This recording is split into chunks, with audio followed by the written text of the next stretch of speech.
Hello everyone, myself Shashikala Gora, Assistant Professor ABST from Government College Behror.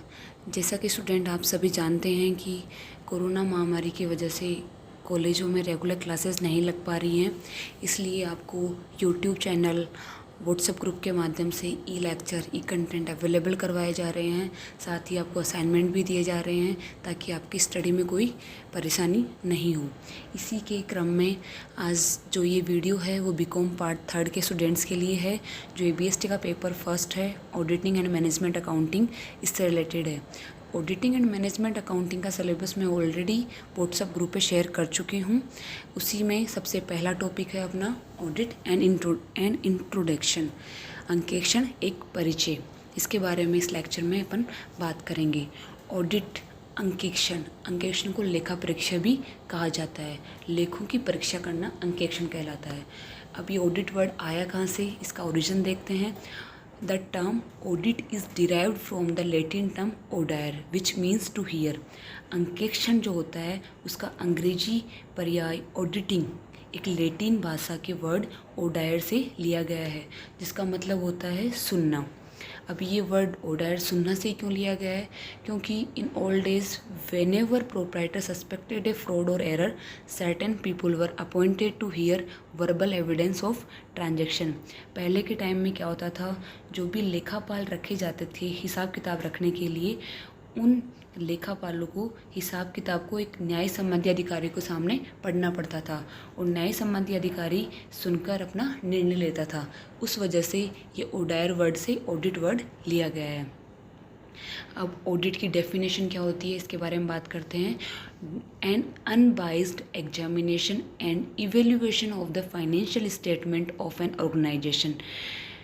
जो निष्पक्ष examination और evaluation, जो भी फाइनेंशियल स्टेटमेंट जो कंपनीज बनाती हैं, ऑर्गेनाइजेशन बनाते हैं। फाइनेंशियल स्टेटमेंट आप ऑलरेडी जानते हैं क्योंकि अकाउंट्स आप पढ़ते आ रहे हो। जो फाइनेंशियल स्टेटमेंट बनते हैं, उनके वित्तीय विवरण बनाए जाते हैं, उनका निष्पक्ष जो जांच की जाएगी, उनका इवेल्युएशन जो किया जाता है, वो ही ऑडिट होता है। It can be done internally और एक्सटर्नली। ये इंटरनली किसी भी व्यक्ति द्वारा, एम्प्लॉय द्वारा किया जा सकता है, या एक्सटर्नली जो भी आउटसाइड फर्म होगी, CA फर्म होती है, उनके द्वारा भी किया जा सकता है।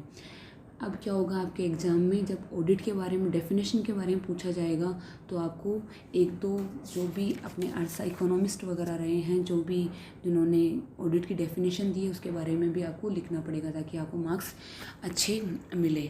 इसी में मैं आगे और बताती हूँ कि डेफिनेशन में और क्या हो सकता है। Auditing refers to a systematic examination of books, accounts, documents and voucher of an organization to ascertain how far the financial statement present a true and fair view of the concern।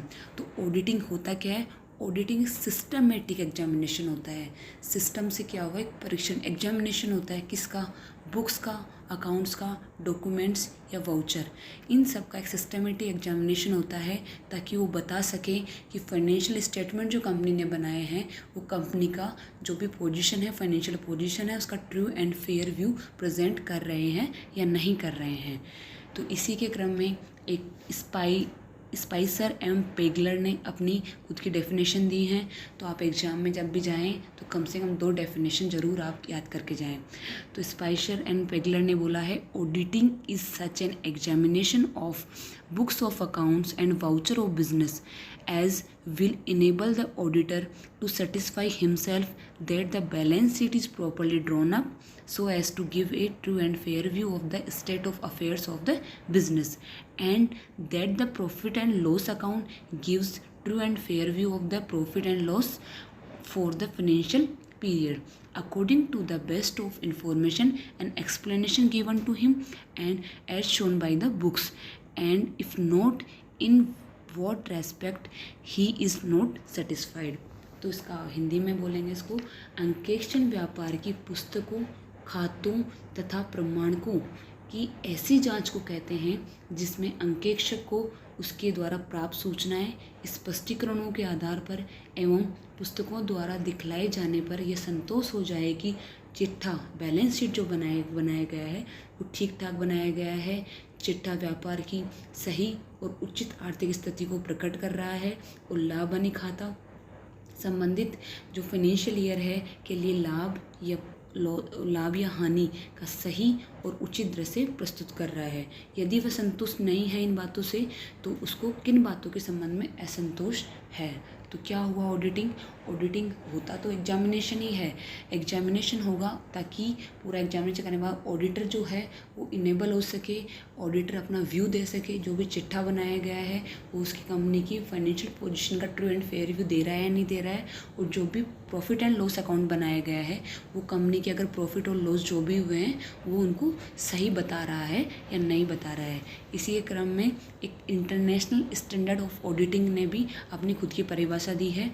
And audit is the independent examination of financial statements or related information of an entity, whether profit oriented or not, and irrespective of its size or legal form, when such an examination is conducted with a view to express an opinion thereon। अंकेक्षण किसी भी संस्था, चाहे वो लाभ कमाने के उद्देश्य से हो अथवा नहीं, या चाहे उसका आकार और वैधानिक स्वरूप कुछ भी हो, वित्तीय सूचना की स्वतंत्र जांच है। जो फाइनेंशियल इन्फॉर्मेशन है उसकी इंडिपेंडेंट जांच है, जबकि ऐसी जांच उस पर राय प्रकट करने के उद्देश्य से की गई हो। जो जांच की जा रही है उसका अपना पर्पज़ क्या है, अपनी राय अपना ओपिनियन देना है ऑडिटर के द्वारा कि जो भी इंफॉर्मेशन फाइनेंशियल इन्फॉर्मेशन जो भी ऑर्गेनाइजेशन शो कर रहा है वो सारी सही है या नहीं है। अब जब डेफिनेशन पढ़ ली है तो इसी डेफिनेशन से हम निकालेंगे फीचर्स ऑफ ऑडिटिंग। फीचर्स का मतलब होता है विशेषताएं, अंकेक्षण की विशेषताएं। फर्स्ट आती है इसमें audit is a systematic and scientific examination of books of accounts of A business. जैसा कि आपने डेफिनेशन देखा, ऑडिट होता क्या है। ऑडिट एक सिंपली जो भी बुक्स ऑफ अकाउंट्स हैं एक बिजनेस की उसका सिस्टमेटिक और साइंटिफिक वैज्ञानिक एग्जामिनेशन निरीक्षण है। सेकंड आता है audit is undertaken by an independent person और body of person who are duly qualified for the job. यहाँ पे इंटरनल ऑडिट की बात नहीं की जा रही है जो कि उसके एम्प्लॉय के द्वारा की जाती है। यहाँ बात कर रहे हैं अपन एक्सटर्नल ऑडिट की। जो एक्सटर्नल ऑडिट की जाएगी वो एक इंडिपेंडेंट पर्सन के द्वारा की जाएगी या बॉडी ऑफ पर्सन के द्वारा की जाएगी जो एक क्वालिफाइड हो इस जॉब के लिए। अब इसकी क्वालिफिकेशन क्या होगी इन सब के बारे में अपन आगे बात करेंगे। थर्ड आता है audit is a verification of a result shown by the profit and loss account and the state of affairs as shown by the balance sheet. जैसा डेफिनेशन में अपन ने देखा है कि ऑडिट क्या होता है। ऑडिट एक वेरिफिकेशन सत्यापन है कि जो भी P&L अकाउंट में जो भी प्रॉफिट और लॉस शो किया जा रहा है वो सही है या नहीं है, और जो भी बैलेंस शीट है वो स्टेट ऑफ अफेयर्स जो शो कर रही है बैलेंस शीट वो सही है या नहीं है। नेक्स्ट आता है audit is a critical review of the system of accounting और इंटरनल कंट्रोल। जो भी एक ऑडिट है वो क्रिटिकल रिव्यू है किसका है, जो भी अकाउंटिंग प्रोसेस है, जो भी इंटरनल कंट्रोल है, आंतरिक नियंत्रण है, वो उसका ही क्रिटिकल रिव्यू ही ऑडिट होता है। Audit is done with the help of voucher, document, information and explanation received from the authorities। अब ऑडिट करी किसके बेस पे की जाएगी, जांच कैसे की जाएगी। जांच के लिए आपको उसके लिए सपोर्टिंग भी चाहिए। सपोर्टिंग में वाउचर ले सकते हैं, कोई डॉक्यूमेंट आपको अवेलेबल करवाए जा रहे हैं वो दिया जा सकता है, वो देखा जा सकता है। आप उनसे कोई सूचना मांग सकते हैं, फिर भी आपको कोई चीज़ क्लियर नहीं है तो आप एक्सप्लेनेशन भी उनसे ले सकते हैं। उन सब के बेस पे ही ऑडिट की जाती है। The auditor has to satisfy himself with the authenticity of the financial statement and report that they exhibit a true and fair view of the state of affairs of the concern. तो जो auditor होगा अंकेक्षक होगा। अंकेक्षक तभी अपना report तभी देगा जब वो खुद सेटिस्फाई होगा। उसको सेटिस्फाई होना है खुद को कि जो भी फाइनेंशियल स्टेटमेंट हैं सब ऑथेंटिकेट हैं, सही हैं, तभी वो अपना रिपोर्ट करेगा और रिपोर्ट में ट्रू एंड फेयर व्यू के बारे में बताएगा। The auditor has to inspect, compare, check, review, scrutinize the voucher supporting the transactions and examine correspondence, minutes, books of share holders, director, memorandum association and article of etcetera in order to establish the correctness of the books of accounts.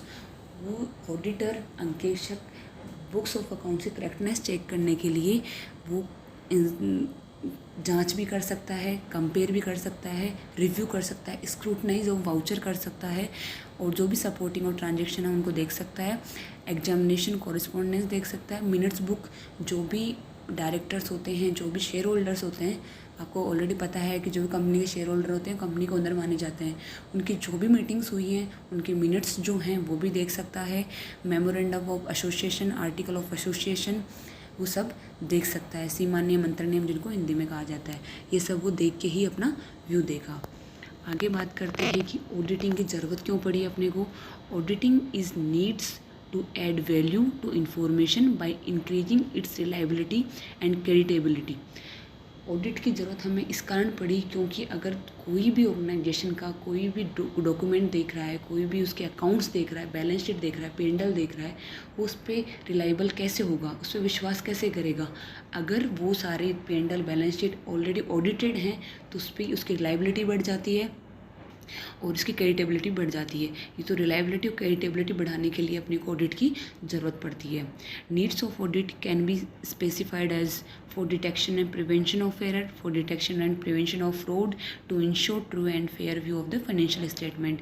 तो ज़रूरत अपने को पड़ी थी इसके लिए, creditability बढ़ाने के लिए, रिलायबिलिटी बढ़ाने के लिए। ये तभी बढ़ेगी जब ये सब जो भी फ्रॉड हैं, एरर हैं, ऑडिट करेगा तभी ये सारी सामने आ सकती हैं, अदरवाइज इससे सामने नहीं आ सकती।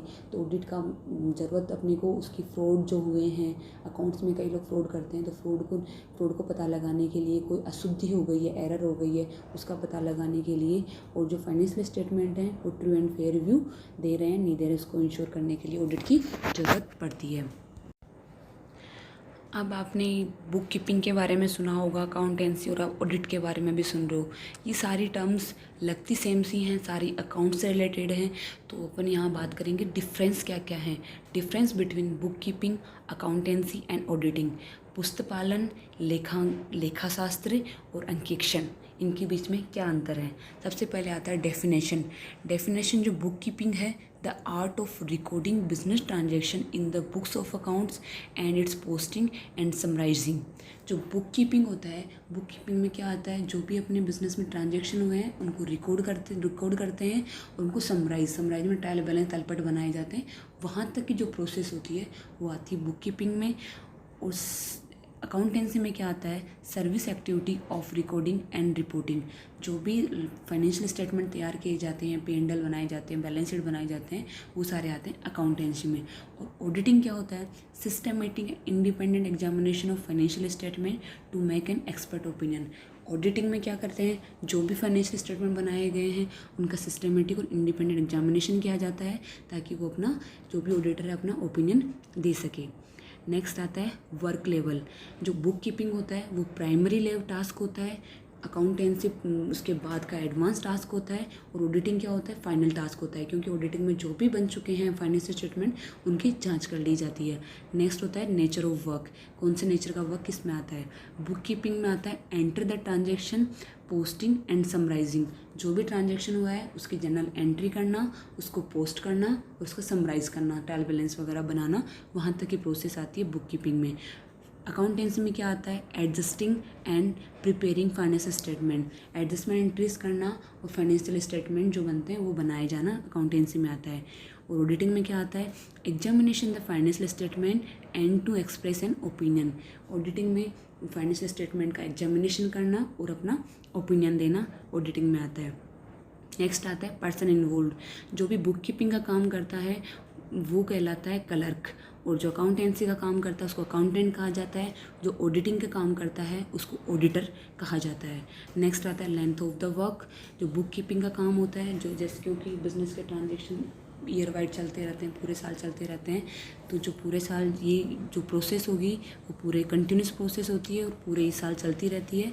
अकाउंटेंसी में क्या होता है, ये भी एक तरह से कंटिन्यूस प्रोसेस है, लेकिन ऑडिटिंग कंटिन्यूस ऑडिट को छोड़कर नॉर्मली बात करते हैं तो ये 2-3 महीने का एक टास्क होता है, 2-3 महीने में कंप्लीट हो जाता है।